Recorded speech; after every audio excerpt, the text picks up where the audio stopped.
Assalamualaikum warahmatullahi wabarakatuh. Senang sekali bertemu dengan teman-teman semua dan hari ini saya Erwan Sidiwijaya akan menjelaskan tentang marketing mix yang terakhir. Jadi ini adalah video terakhir ya dari rangkaian Markomix. Jadi yang pertama kemarin sudah ada satu video yang berisi advertising sama public relation. Video yang kedua sudah ada direct marketing, event and experience sama sales promotion, dan yang video ketiga ini akan ada direct marketing dan juga personal selling. Langsung aja, ini tuh apa sih? Jadi kita langsung mulai ya, dengan definisi dari direct marketing nih. Oke, kita selalu mulai dengan logika dari seorang brand consultant yang menghandle masalah brand communication. Oke, ini dia. Jadi, direct marketing adalah penggunaan saluran langsung ke konsumen untuk mencapai dan mengantarkan barang atau jasa ke konsumen tanpa marketing middleman. Marketing middleman ini SPG. Jadi kita gimana caranya perusahaan ini bisa ngasih barang atau ngasih jasa langsung ke konsumen tanpa menggunakan SPG. Menggunakan customer direct channel. Saluran langsung ke konsumen. Misalnya nih, teman-teman punya produk brosur yang mau dikirim atau mau diberikan, saya brosur di sini adalah teman-teman punya usaha boba di belakang UMY. Terus teman-teman pengen mempromosikannya, kalian udah buat udah brosur. Gimana nih? Daripada kita nyebar-nyebar, kita pakai saluran langsung konsumen. Oke, kita coba main ke parkiran UMY. Ketemu banyak motor, selip-selipin semuanya di apa namanya? Di apa? Jok misalnya, selip-selipin.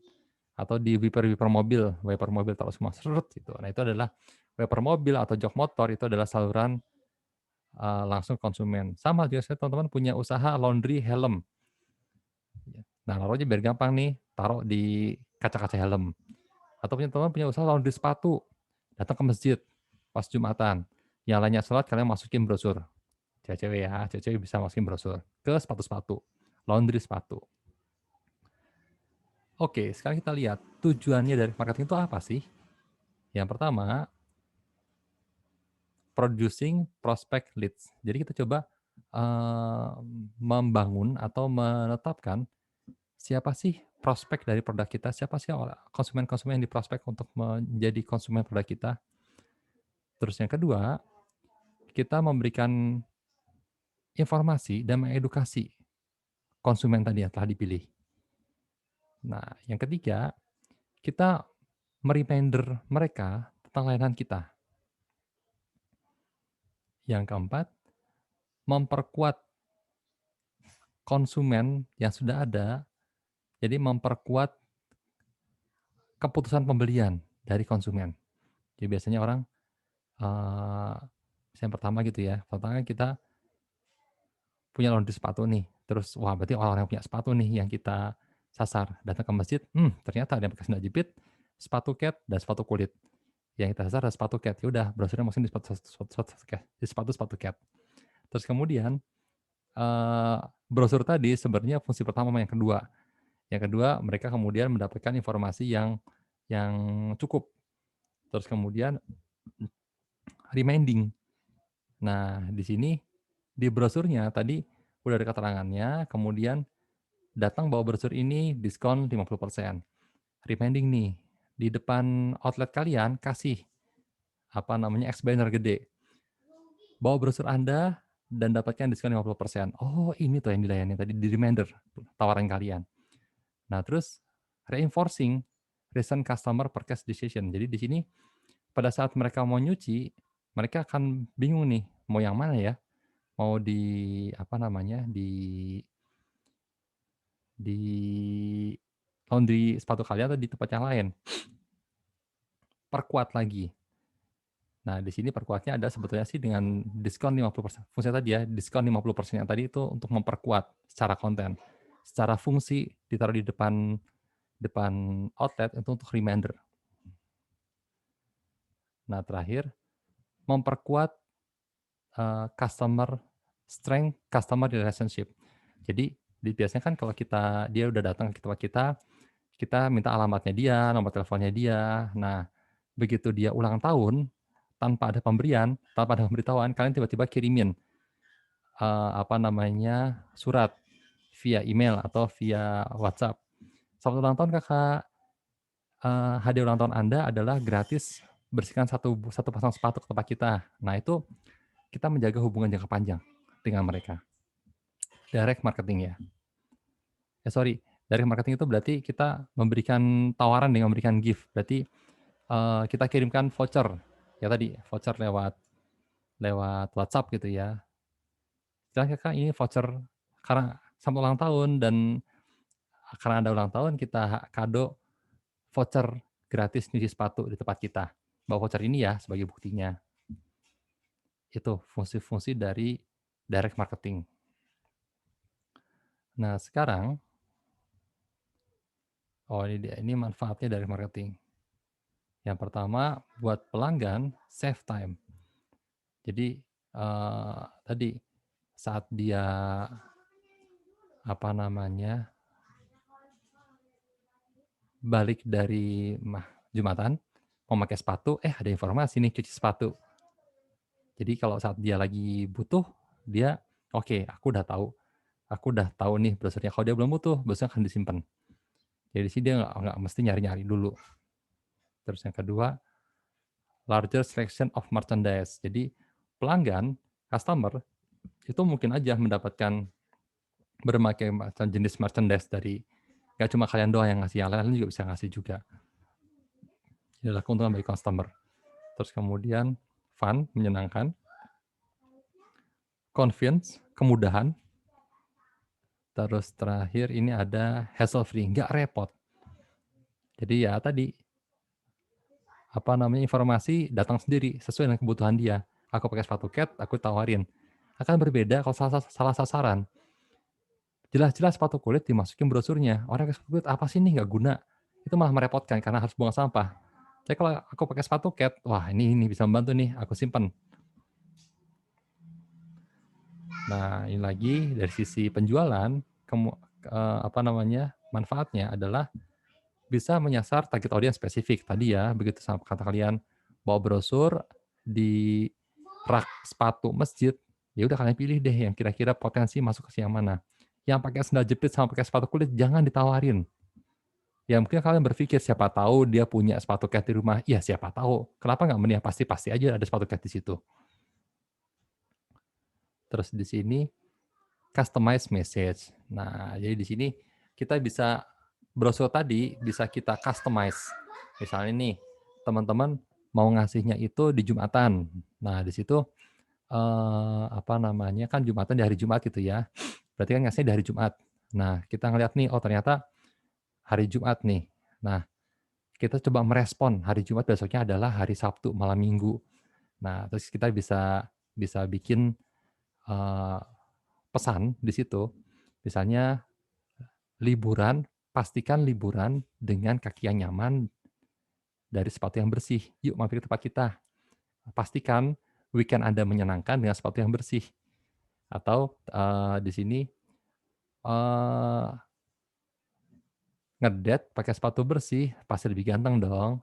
Yuk mampir ke laundry sepatu. Tadi ya, kita bisa meng-customize. Nah, di sini secara bisnis customer, jadi hubungan customer dan bisnis kita, mereka akan mempelajari produk dan service tanpa bertemu sales people. Jadi di sini konsumen akan mempelajari produk atau jasa kita, barang atau jasa kita tanpa bertemu dengan SPG, mereka bisa baca sendiri. Nah, sekarang kita masuk ke personal selling. Jadi di sini ada brand sama ketemu target audience, terus tujuan, pesan dan juga media. Nah, di sini. Jadi ini adalah definisi dari personal selling. Di sini personal selling itu adalah personal interaction, interaksi personal. Bayangkanlah personal selling itu contohnya SPG ya. SPG ngobrol sama teman-teman.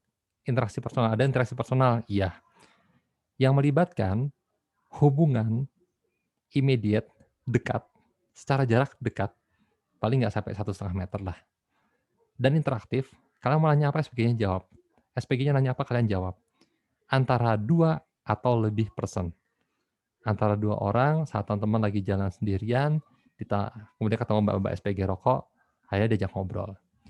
Atau teman-teman lagi nongkrong di angkringan, habis makan, mau buka rokok, terus nyalain korek, ada mbak SPG, dia nawarin, "Mau nggak Mas, rokoknya tukar sama punya kita?" Atau, "Kita nawarin rokok dengan diskon nih." Sementara kalian lagi ngobrol di angkringan berempat gitu ya, ketemu sama satu orang SPG. Ini ya, relationship between two or more person.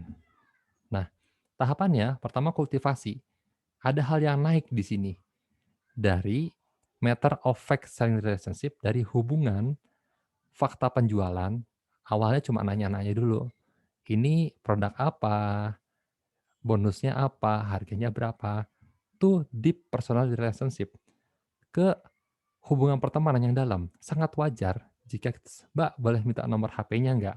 Atau Mbaknya akan tanya, "Mas, nomor HP-nya berapa?" Kita cek ke data konsumen ya.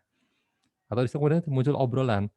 Misalnya nih, untuk tiba-tiba teman-teman lagi jalan-jalan ke mall, cewek-cewek lagi jalan ke mall, kemudian ada mbak-mbak skincare yang nawarin SPG skincare, dia akan nanya, awalnya ngobrolin produknya, kemudian dia nanya, "Mbaknya aktivitasnya di Jogja kuliah atau kerja?" "Oh kuliah, kuliah di mana?" "UMY komunikasi." "Aktivitasnya gimana?" "Ya saya biasa udah nggak banyak lagi teori, jadi lebih banyak syuting film, syuting iklan, lebih banyak di luar." "Oh oke, kalau keluar itu cocoknya pakai produk ini. Dan nanti kalau misalnya produknya ada yang gangguan atau misalnya ada aktivitas yang lebih ekstrim lagi, lebih sering keluar, butuh produk lagi, hubungi saya ya Mbak ya, nomor saya ini." Nah ini kemudian hubungannya udah lagi nggak, bukan masalah ngomongin produk, tapi lebih ke pertemanan. Nah, responnya, having listened to the sales talk, si konsumen itu saat ngobrol sama SPG, mereka jadi punya waktu untuk mendengarkan, eee, orang-orang penjual kita berbicara. Sales kita ngomongin produk, orang jadi punya waktu untuk dengerin itu. Nah, terus di sini tujuannya, yang pertama prospecting. Jadi di sini jelas memprospek, kita coba mencari target audience yang memiliki prospek untuk menjadi konsumen kita siapa. Terus lead, kita coba cari orang-orang yang bisa menjadi opinion leader di situ. Targeting, terus di sini mengalokasikan waktu mereka untuk di prospek dan kemudian untuk menjadi customer. Terus kemudian kita mulai berkomunikasi, di sini mengkomunikasikan produk dan juga mengkomunikasikan jasa. Lanjut kita tujuan sini untuk menjual, di sini mendekati orang untuk menawarkan produk, terus kemudian mempresentasikan produk yang akan kita jual, terus kemudian menjawab pertanyaan. Di sini overcome objektif, jadi misalnya ada penolakan-penolakan, kita bisa tanya nih, "Kenapa nggak jadi beli? Kenapa merasa susah sama produk kita?" Aduh, ini yang ketiga nggak kelihatan, sorry. Nanti aku jelasin terakhir ya. Ini terus kemudian ada servicing, jadi kita personal selling itu juga bisa dimanfaatkan untuk mempercepat pengantaran. Jadi misalnya kalau ada yang komplain bisa lewat SPG-nya. Terus arranging financing, ini biasanya saat teman-teman ketemu SPG di pameran mobil gitu ya, terus kemudian kalian berminat ngomongin cicilan kayak gimana. Nah, dia biasanya punya beberapa skema untuk membantu teman-teman. Terus consulting on problem. Jadi misalnya di sini, "Mbak, aku mau beli mobilnya nih, tapi rumahku nggak cukup, enaknya gimana ya?" Nanti, "Oh ya boleh deh Mas, nanti saya kenalkan sama kontraktor yang bisa membedah rumahnya jenengan." Nggak gitu juga ya, misalnya, lebih dekat ke ini kali ya, "Mbak, saya suka sama parfumnya, cuma kulit saya sekarang iritasi nih kalau pakai parfum." Nanti dia akan merekomendasikan parfum-parfum produk jenis-jenis parfum yang lain. Information gathering, jadi kalau butuh mencari informasi lebih, kalian bisa meng-custom nanya ke mereka. Di sini sekaligus menjadi riset riset pemasaran. Nah, allocating, nah ini yang menarik nih, scarcity products during shortage. Kadang-kadang personal selling itu juga, apa namanya, berkaitan sama alokasi produk. Jadi, eee, SPG ini biasanya muncul jadi gini deh teman-teman, apa namanya, produk Vineta es krim itu dulu sempat ada, kemudian langka. Banyak orang yang mencari kemudian, di waktu yang pendek. Terus setelah itu event-event-nya mulai muncul. Karena banyak orang yang nyari, terus kemudian muncul SPG-nya. Dia jelasin untuk produknya, orang yang mau pesan bisa order ke dia, terus nanti, SPG akan memberitahu saat, apa namanya, produknya mulai datang, janjinya sih seperti itu. Nah, di sini, apa namanya, fungsi SPG itu jadi jelas nih, oke, target audiensku siapa-siapa aja. Jadi saat dia mau mengalokasikan produknya, dia jadi udah punya mapping pemetaan, udah punya mapping target audience di satu kota itu siapa-siapa aja sih, gitu ya. Jadi di sini ada prospecting, targeting, communicating, selling, servicing, information gathering, dan allocating. Nah, di sini ada closing sales. Jadi, fungsi keempat tadi penjualan, ada closing sales, jadi, memastikan orang untuk yang udah nanya-nanya, terus kemudian bisa di-propose untuk ngedeal ngedeal produk. Oke teman-teman, sekian materi dari saya. Kita ketemu lagi di video selanjutnya. Wassalamualaikum warahmatullahi wabarakatuh.